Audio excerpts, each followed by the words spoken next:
Hello friends, welcome to channel. And in this video, we are going to discuss the remaining topic of this chapter, that is human resource management, and it is a part of unit 9. So let's start this topic, that is cooperative social responsibility. तो CSR क्या है? CSR का मतलब क्या होता है? तो अगर हम सिंपल वर्ड में बात करें तो हमारी एक मान्यता है कि अगर आपने कुछ नेचर से लिया है देन यू हैव टू पे बैक टू दी नेचर। आपको प्रकृति वापस करना होता है। तो अगर सेम वे में इसको अंडरस्टैंड करते हैं कि जो कोऑपरेटिव हाउस हैं, बड़े बड़ी जो कंपनियां हैं, इंडस्ट्री हैं, उन्होंने भी हमारे समाज से, हमारी सोसाइटी से, समाज के जो रिसोर्सेस हैं उनको यूज किया होता है। जैसे कि लैंड, जहाँ भी कंपनी को इस्टेब्लिश किया जाता है वहाँ की ज़मीन का यूज करना, और वहाँ के आसपास जो लोग काम करते हैं वहाँ पर लेबर वर्कफोर्स जो होती है वहाँ पर काम करती है उस कंपनी में। तो उसके बाद जो कंपनियाँ जो प्रॉफिट कमाती हैं, जो अर्निंग होती है, तो उनकी ये जिम्मेदारी है कि उस अर्निंग में से कुछ हिस्सा वो उस समाज के लिए लगाएं और समाज के वेलफेयर के लिए काम करें। तब ये बात आती है कि फिर उनकी जिम्मेदारियां जो हैं वो कहाँ खर्च करेंगे। वो जो पैसा है, जो अर्निंग है, उसमें से कुछ हिस्सा अगर देते हैं तो कहाँ पर खर्च करें, किसके लिए खर्च करें। तो जैसा कि हम जानते हैं कि कंपनी अगर कहीं पर इस्टेब्लिश की जाती है तो वहाँ पर पोल्यूशन भी होता है। पोल्यूशन की वजह से वहाँ के आसपास का जो इन्वायरमेंट होता है वो भी डिग्रेड होता है। बहुत सारी प्रॉब्लम्स हो जाती हैं हेल्थ को लेकर के, बहुत सारी प्रॉब्लम्स होती है हेल्थ हाइजीन को लेकर के।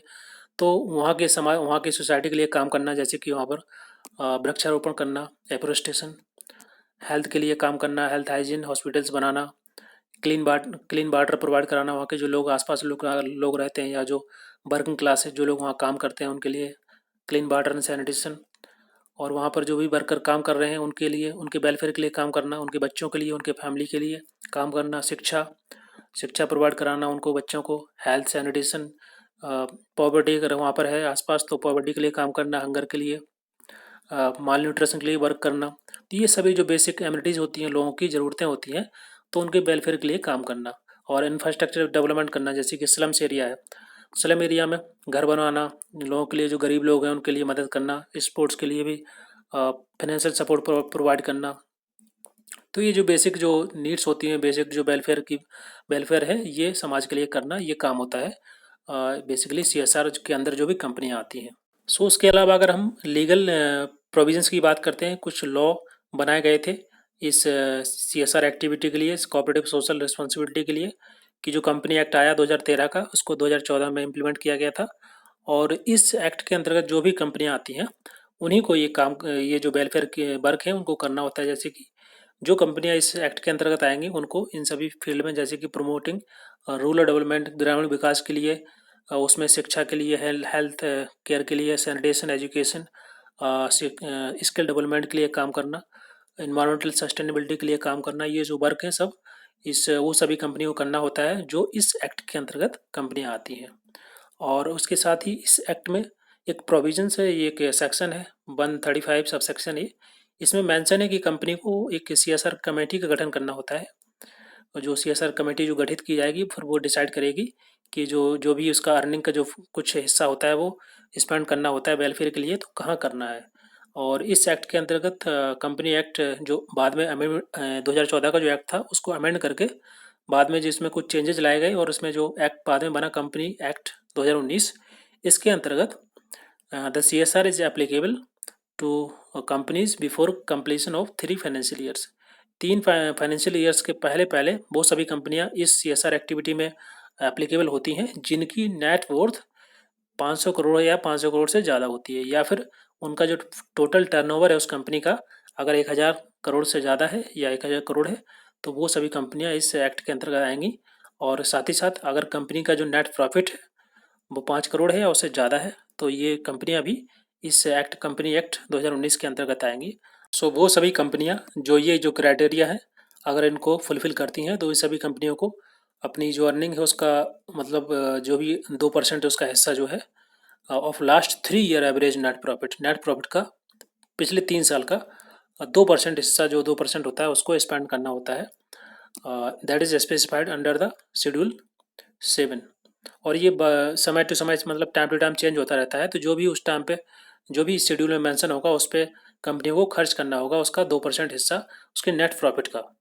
ठीक है। और इसके साथ साथ अगर हम बात करें ये जो CSR रूल्स के अंतर्गत, ऐसा नहीं है कि केवल इंडिया की ही कंपनीज में आती हैं, या इसके अंदर इंडिया की कंपनी कवर होती हैं। अगर कोई बाहर की कंपनी है, कोई फॉरेन कंपनी या दूसरे कंट्री की कंपनी है, तो वो भी एप्लीकेबल है, वो भी इसके अंतर्गत, इस एक्ट के अंतर्गत आएगी और उसको भी अपने नेट प्रॉफिट का 2% खर्च करना होगा सोशल वेलफेयर के लिए।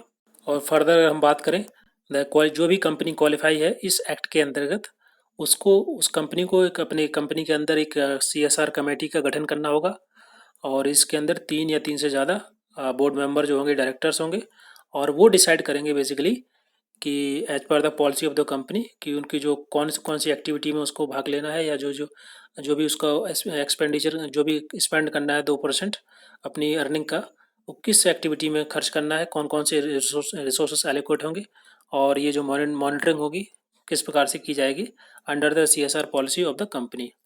एंड साथ ही साथ अगर हम बात करें, अगर कंपनी खर्च नहीं करती है CSR एक्टिविटी में, देन इसका जुर्माना भी होता है, उसकी पेनल्टी है 50,000 से लेकर 25 लाख तक, या फिर इसके अलावा 3 साल तक की जेल भी हो सकती है। एंड इंडिया एक ऐसी पहली कंट्री है जिसने ये CSR एक्टिविटी स्टार्ट की है। तो what kind of activity this company should be involve to improve the quality of life of under privilege, जो अनप्रिविलेज जो लोग होते हैं, जो गरीब लोग होते हैं, उनके लिए बहुत सारे स्टेप्स हैं, इनिशिएटिव हैं वो कंपनियां ले सकती हैं, जैसे कि गरीबी के लिए काम करना, गरीबी कम करने के लिए poverty, hunger and mall nutrition, and शिक्षा प्रमोट करना, maternal and the child health को इम्प्रूव करने के लिए वर्क करना, एंड इन्वायरमेंटल सस्टेनेबिलिटी को इंश्योर करना, साथ ही साथ नेशनल हेरिटेज जो होती है उसको प्रोटेक्ट करना, जो भी देश में मॉन्यूमेंट्स होते हैं उनकी रक्षा करने के लिए वर्क करना और उस पर खर्च करना पैसा, and measure the benefits of the arm force के बेनिफिट्स के लिए कुछ कदम उठाना, प्रमोटिंग दी स्पोर्ट्स और स्पोर्ट को ही प्रमोट करने के लिए पैसा खर्च करना, and the prime minister national relief fund में भी कुछ ना कुछ कंट्रीब्यूट करना, और स्लम एरिया जो होते हैं उनके विकास के लिए काम करना। तो ये बेसिकली कुछ इनिशिएटिव हैं जो कि CSR एक्टिविटी के अंदर जो भी कंपनियाँ आती हैं वो ले सकती हैं।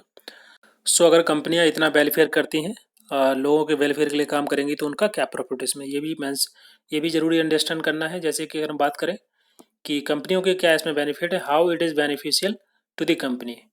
तो कंज्यूमर आर सोशली कॉन्शियस, जैसे कि हम जानते हैं कि जो कंज्यूमर होते हैं वो उनको पता होता है, और इतना तो सेल्फ कॉन्शियस है सबका होता है, सोशली कॉन्शियस होते हैं लोग, कि उनको पता होता है कौन सी कंपनी चैरिटी के लिए वर्क करती है, वेलफेयर के लिए काम करती है। तो कंपनी ऐसे जो कंज्यूमर होते हैं वो ऐसी कंपनियों के प्रोडक्ट ज़रूर खरीदते हैं। तो ये इसका बेनिफिट है। और कॉम्पिटिटिव एडवांटेज भी होता है जब ज़्यादा कंपटीशन होता है और वहाँ पर देखा जाता है कि कौन सी कंपनी कितना खर्चा करती है वेलफेयर के लिए, चैरिटी के लिए। तो ये एक पब्लिक में एक सेल्फ कॉन्शियस डेवलप हो जाता है किसी कंपनी को लेकर के, एक पॉजिटिव एटीट्यूड डेवलप हो जाता है उसके प्रोडक्ट खरीदने के साथ साथ। एंड बूस्ट एम्प्लॉयज मोरल्स, और जो एम्प्लॉय होते हैं उनका मोरल जो बूस्टअप होता है जो भी कंपनी में काम करते हैं, तो ऑफकोर्स जिस कंपनी का बेनिफिट होता है इससे।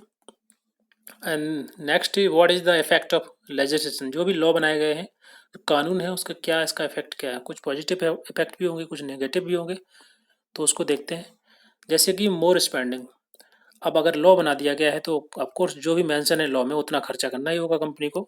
तो जैसे 2% नेट प्रॉफिट का, तो हो सकता है पहले कंपनियां इतना खर्चा नहीं करती होंगी, बट अगर लॉ बन गया है तो उतना आपको खर्च करना ही है।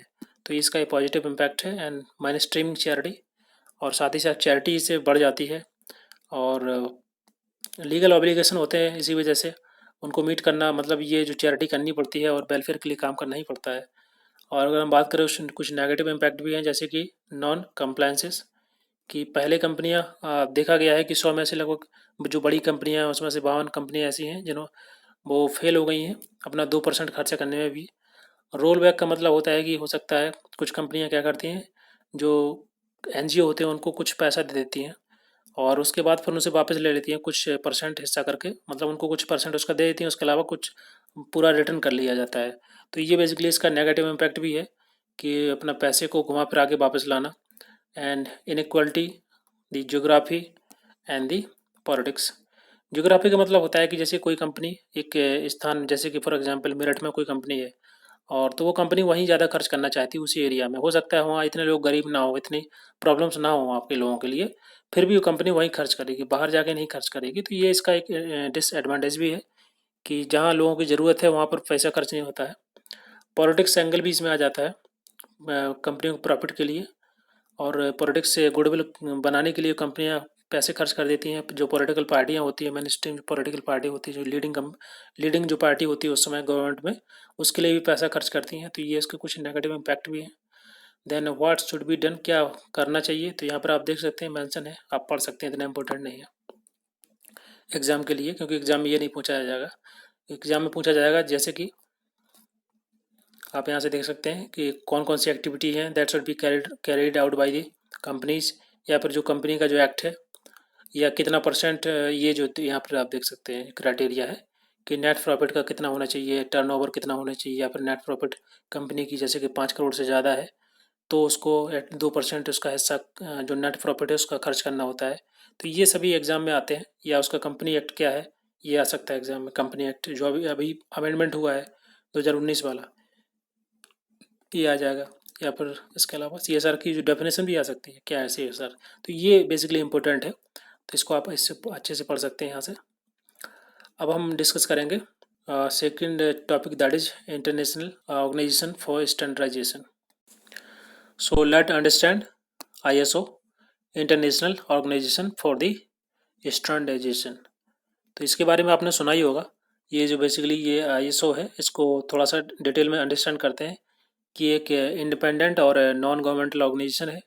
इसमें लगभग 162 162 नेशनल्स, मतलब 162 इसके मेंबर कंट्री हैं, और इसका जो हेड क्वार्टर है which is located in the Geneva Switzerland, and it is officially began operations, मतलब 23 फरवरी 1947 से ही ये स्टार्ट हो गई थी कंपनी।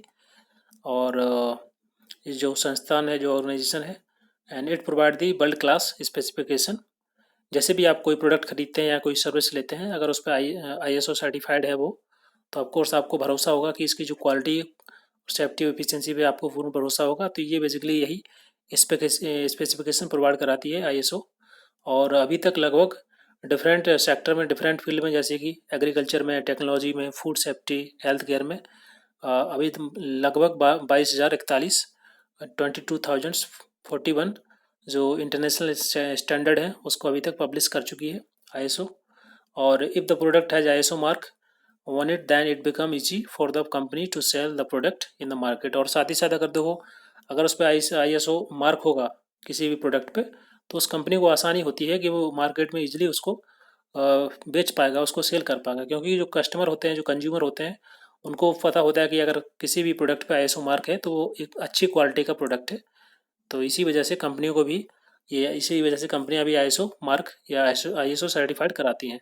तो यहाँ पर आप देख सकते हैं कौन कौन सी सर्टिफिकेशन ISO के द्वारा दिए गए हैं और किस किस क्षेत्र में। जैसे कि यहाँ पर देख सकते हैं डिफरेंट फील्ड्स में ISO 9001 जो कि क्वालिटी मैनेजमेंट के लिए है, और इन्वायरमेंटल मैनेजमेंट के लिए ISO 14001, फूड सेफ्टी मैनेजमेंट के लिए इसी प्रकार से मेंशन है, आप देख सकते हैं।